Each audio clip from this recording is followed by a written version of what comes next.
अगर uric acid की वजह से पथरियां बन गई हैं, गुर्दे में पथरी बन जाती है, जिनके बॉडी में यूरिक एसिड ज्यादा होना शुरू हो जाए, तो उसके लिए एक बड़ा जबरदस्त सादा सा नुस्खा है। ये गोखरू जो है ना, ये गुर्दे की ताकत के लिए, गुर्दे की इस्लाह के लिए, गुर्दे को ठीक करने के लिए, उसको रिपेयर करने, उसका नया इंजन नया कर देता है। वाह वाह वाह। ज्यादातर कॉन्सेप्ट ये है कि दालों से यूरिक एसिड बढ़ता है, सब्जियां वो दबा के खा रहे होते हैं। हाँ। सुर्ख गोश्त में बड़ा गोश्त ज्यादा इनके लिए ठीक नहीं है, खासतौर पर कलेजी तो इनके लिए बिल्कुल ठीक नहीं है। हर बंदा अपना गाहक लेता है। हाँ।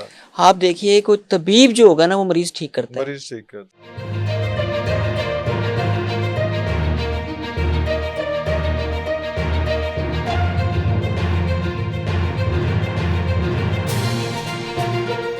अच्छा, इसका इरफान में दर्द जो है, यूरिक एसिड की वजह से जो दर्द हो रहा होता है, उसके लिए दो चीजों का नुस्खा, बड़ा ही सादा और बड़ा ही सस्ता, वो है असगंध, अश्वगंधा। हाँ पूरी जी। दुनिया में चल रहा है, सारे आपके उसमें सारा, हाँ जी, आपके सारे कुलीग वही बेच रहे हैं आजकल। बिल्कुल ऐसे ही, बिल्कुल ऐसे ही। और वो है भी फायदेमंद भी बहुत है। असगंध, नागौरी और सुरंजा शीरी। ठीक है, दो चीजें। सुरंजा दो तरह की होती है, एक तल्ख और एक शीरी। इसमें से शीरी वाली लेनी हम वजन, और उसका सफूफ बना लें। 1 चम्मच सुबह, एक दोपहर और एक शाम को, सिर्फ 3 टाइम लेना है सादा पानी से, और बेहतरीन हो जाएगा। अच्छा, इसमें जो जिनका यूरिक एसिड बढ़ा है, वो अपनी जेब में खुश्क आलू बुखारा रख लें। अरे वाह वाह वाह वाह। हाँ और वो हाँ हाँ, तो वैसे ही बड़ा टेस्टी होता है, टॉफी की तरह वो उसको उसमें। हाँ वेरी हाँ हाँ कहा हाँ ना, आप हाँ हकीम हो हाँ गए हाँ हाँ हैं। हाँ हाँ। उसको लेना भी टॉफी की तरह ही टॉफी है। की तरह है, हाँ मतलब हाँ हल्का हाँ, वो सा तो होती है, चूस हाँ लिया, कर लिया, बिल्कुल। एंजॉय कर हाँ, लिया, और वो दिन में 4-5 बस। वो आलू बुखारा है, वो जो हाँ, निकाल ले लिए कभी, मतलब वो वैसे भी वो आपको वो एक जायका भी बड़ा एडिक्शन अच्छा, भी हो जाती है। हाँ हाँ, हो बिल्कुल जाती है। सही, मैं और खाता रहा उसके हूँ उसको। बाद फायदा भी बड़ा होता है। अच्छा। हाँ, यूरिक एसिड के क्योंकि हम बात कर रहे हैं, तो उसके हाँ लिए जी। फायदा भी बड़ा है। अच्छा, जिन लोगों को अगर यूरिक एसिड नहीं है तब भी ये चीजें यूज कर लें तो कोई ऐसा ये मसला तो जितनी नहीं चीजें होगा? मैंने बताई हैं, सिवाय दर्द वाली जो वो सुरंजा तो एक शीरी, हाँ, स्पेसिफिक उसके लिए हो गया बाकी ना। ये सब कुछ ले सकते हैं। हाँ, वो जो आपने मतलब स्मूदी बताई है वो वैसे ही वो आपकी वैसे गट भी ले हेल्थ सकते के हैं। लिए जो है हाँ वो जी, बड़ी और वो अच्छी सर्दियों चीज में है। भी ले सकते हैं, गर्मी में ले गर्मी सकते में हैं। भी ले सकते हैं कद्दू इसको। ठंडा नहीं होता। ठंडा नहीं होता? ये ज़हन में ना कि लोगों के कद्दू ठंडा है, इसकी ठंडा है, तासीर ठंडी ठंडी नहीं है। नहीं है। ये मुतदल होता है। अच्छा अच्छा ये अच्छा। बढ़ी हुई हिद्दत को इत्तदाल पर लाता है, लाता है, उसको खत्म नहीं करता। खत्म नहीं करता। अच्छा अच्छा, बैलेंस आउट कर देता हाँ, जो गर्मी है वो तो जिंदगी है, और जो है। वो तो सर्दी है मौत है। चाहिए, तो गर्मी तो ये चाहिए। उसको इत्तदाल पर लाता है, हाँ, मतलब जो एक्सेसिव हीट बॉडी हीट की है, होती है, हाँ, वो उसको नॉर्मल करता है। नॉर्मलाइज करते हैं। अच्छा, अगर यूरिक एसिड की वजह से पथरियां बन गई हैं, हम्म गुर्दे में पथरी बन जाती है, जिनके बॉडी में यूरिक एसिड ज्यादा होना शुरू हो जाए, हम्म। तो उसके लिए एक बड़ा जबरदस्त सादा सा नुस्खा है, बड़ा जबरदस्त। वो ना सिर्फ यूरिक एसिड वाली पथरी पर काम करता है, बल्कि गुर्दे की ओवरऑल हेल्थ पर भी काम करता है। अरे वाह वाह यानी वाह कि वाह यूरिक वाह। एसिड की पथरी पे तो इसने 100% काम करना ही करना करना ही है, करना है। साथ साथ उसने गुर्दे की सेहत को भी बेहतर कर देना है। वो जरा नुस्खा बड़ा सादा है। तुख्मे कासनी लेना है 50 ग्राम। हम्म। कासनी अगर अकेला कहेंगे तो वो तुख्म भी हो सकता है, गुल भी हो सकता है। गुल भी अगर सिर्फ तुख्मे कासनी तो बोलेंगे तो बीज होगा। वो बीज होगा। इसमें गोखरू लेना है 50 ग्राम। गोखरू होता है खारखस ट्राइबोलस। हम्म। ट्राइबोलस आपको पता है पूरी दुनिया में चल रहा है, ये मर्दाना ताकत देता है। और मर्दाना ताकत इरफान भाई, वो जो हमारे पास मरीज आते हैं, हम उनके गुर्दों को ताकत देते हैं, उनके जिगर को ठीक करते हैं। बस वो बाकी सारी मशीन ठीक हो जाती है। सारा दोनों चीजों से ही काम चल रहा है। काम चल रहा है, आय हाय। और ये गोखरू जो है ना, ये गुर्दे की ताकत के लिए, गुर्दे की इस्लाह के लिए, गुर्दे को ठीक करने के लिए, उसको रिपेयर करने, उसका नया इंजन नया कर देता है। नेक, वाह वाह वाह वाह। ये अच्छा गोखरू अच्छा। इतनी जबरदस्त चीज है गुर्दे के लिए। और किडनी अगर फिल्टर नहीं हो रही तो ये आपके लिए, हाँ पूरी जी, बॉडी के लिए डैमेजिंग है। वो तो बहुत खतरनाक बहुत ज्यादा मामला होता है। खतरनाक। अच्छा, इसमें गुल नीलोफर भी 50 ग्राम डालना है, वो बड़ा हम्म। प्यारा सा फूल होता है, बड़ा खूबसूरत। और जीरा सफेद और अजवाइन भी 50 ग्राम डालनी है। ये जितनी चीजें मैंने बोली हैं, ये 50-50 ग्राम।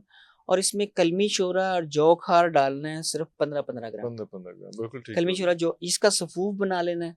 और सफूफ का सिर्फ एक छोटी चम्मच लेनी है सुबह, और एक छोटी चम्मच लेनी है शाम को शाम खाना को। खाने के बाद। हम्म खाना खाने से पहले लेंगे तो उसकी एफिकेसी डबल हो जाएगी। हम्म। खाना खाने के बाद लेंगे तो तब भी ये बेहतरीन काम बेहतरीन करता है। काम करेगा। लेकिन एहतियातन हम खाना खाने के, मैं अपने मरीजों को खाना खाने के बाद इस्तेमाल करवाता हूँ। ये इतनी ज़बरदस्त चीज़ है इरफान भाई, कि ये अगर रेगुलर इस्तेमाल कर ली हम्म। जाए, तो इससे गुर्दे के साथ साथ बस मसाने को भी फ़ायदा होता है। और जो प्रोस्टेट के पेशेंट हैं, जिनके ग्लैंड्स थोड़े से बढ़ गए हैं, मतलब अबव 50 पहले ये हर किसी को होता था, अब ये 40 से ऊपर के लोगों को भी होना शुरू हो गया। ये नुस्खा उसमें भी काम बड़ा बेहतरीन करता है।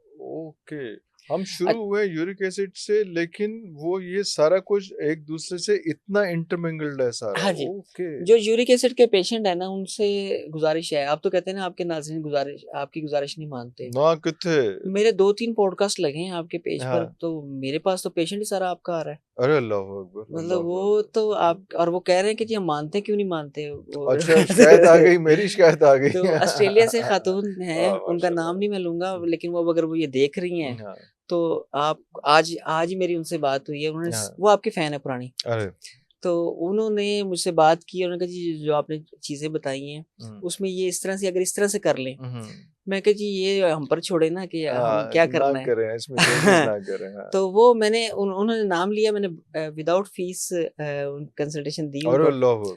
तो वो आपकी फैन फॉलोइंग माशाल्लाह बहुत बड़ी है, अल्लाह ताला खुश रखे आपको। अच्छा, ये जो जिनको यूरिक एसिड हो गया है वो मीठे मशरूबात छोड़ दें फौरन। मीठा खाना, बिल्कुल मीठा खाना नहीं, सिर्फ मशरूबात, कोल्ड ड्रिंक्स भी, और जो ये लाल पीले नीले शरबत हैं ना करो यार, वो यूरिक एसिड के लिए नहीं ठीक है। मतलब मशरूब मशरिक, मशरूब मगरिब और मशरूब जितने भी मशरूब है ना, शुमाल जनूब के जितने भी हैं, वो यूरिक एसिड के लिए जहर हैं। और कोई ऐसा मशरूब हो नहीं सकता जिसमें चीनी ना डाली हो। चीनी के अलावा प्रिजर्वेटिव्स और आर्टिफिशियल कलर और फ्लेवर, वो इनके लिए जहर होता है। और कोला ड्रिंक्स और चाय तो हम बंद करते होते हैं, और ठंडा पानी इनके लिए ठीक नहीं होता। अरे अच्छा, पानी को रूम टेम्परेचर पे पीना शुरू कर दें, हाँ, तो उससे ये बहुत इनको फायदा होगा। करेले, बैंगन, आलू, गोभी, मटर वगैरह जो है ना, बादी सब्जियां, ज्यादातर कॉन्सेप्ट ये है कि दालों से यूरिक एसिड बढ़ता है, और सब्जियां वो दबा के खा रहे होते हैं। हाँ। लेकिन बादी सब्जियां भी नहीं खानी। बादी सब्जियां, ओके ओके, अच्छा बैंगन वगैरह बादी हैं, तो ये हाँ, भी आपको आलू भी, बैंगन भी, करेले भी, और मटर भी, सर्दियों के सीजन में आएंगे तो अभी आने वाले हैं। दालें वाकई ही नहीं खानी चाहिए, लेकिन अगर दाल का कोई शौकीन है तो वो, और दाल उसको सूट करती है, तो उसका बेहतरीन तरीका ये है कि छिलकों वाली दाल को भिगोकर कम से कम 3-4 घंटे, और फिर उसको जो पकाया जाए, और उसमें थोड़ी सी ग्रेवी शोरबा टाइप के, पतली दाल, अच्छा लिक्विड से हो, हाँ, और वो जिस वक्त पकाई जाए उसी वक्त खाई जाए। अच्छा, उसको रख के दोबारा ना हाँ, फिर नहीं, वो उससे यूरिक एसिड प्रॉब्लम बढ़ता है। सुर्ख गोश्त में बड़ा गोश्त ज्यादा इनके लिए ठीक नहीं है, खासतौर पर कलेजी तो इनके लिए बिल्कुल ठीक नहीं। छोटे गोश्त में, दुम्बे के गोश्त में, घर का अगर पला हुआ बकरा है और वो अगर पकाएं तो उसको शोरबे वाला खा सकते हैं। अच्छा, वाह वाह वाह वाह। मेरी तो शोहरत ही ये है ना कि मैं खाने की चीजें ज्यादा अलाउ करता है। बिल्कुल सही, बिल्कुल सही, अच्छी बात है। ये इरफान भाई सीरियस बात भी है, ये एलोपैथिक माफिया और ये अताई डाइटिशियन न्यूट्रिशन, सबसे पहले कह रहे हैं सब कुछ बंद कर दो। उससे क्या होता है कि अंदर से खोखला होना शुरू होता है। जिस बंदे के अंदर अपने मिनरल्स ही पूरे नहीं हो रहे, विटामिन जो चाहिए वो ही नहीं पूरे, अंदर रोटी ही नहीं गई मतलब प्रॉपर, तो उसका दर्द नहीं ठीक हो सकता, उसको चाहे घंटे घंटे बाद पेन किलर दें। अंदर जिस्म में जान आए तो दर्द होता ही नहीं। तो फिर हाँ बिल्कुल सही है, वो तो मुदाफियत ही नहीं बन रही। हाँ। तो फिर उसने तो पेन, वो जब हमने एक पहले में भी कहा था ना कि ये सर्च इंजन ने जो उनको बताना है, बता दिया, हाँ, कि जी गायें सुर्ख रंग की होती है, भैंस सब्ज होती है, तो उन्होंने वो चलना है। तो वो ये सारा इनको पढ़ाते हैं मल्टीनेशनल एलोपैथिक कंपनियों वाले, बिल्कुल सही, ताकि वो पेशेंट को खोखला करें, अपना गाहक लेते हैं। बिल्कुल सही, हर बंदा अपना गाहक लेता है। हाँ। आप देखिए कोई तबीब जो होगा ना वो मरीज ठीक करता है,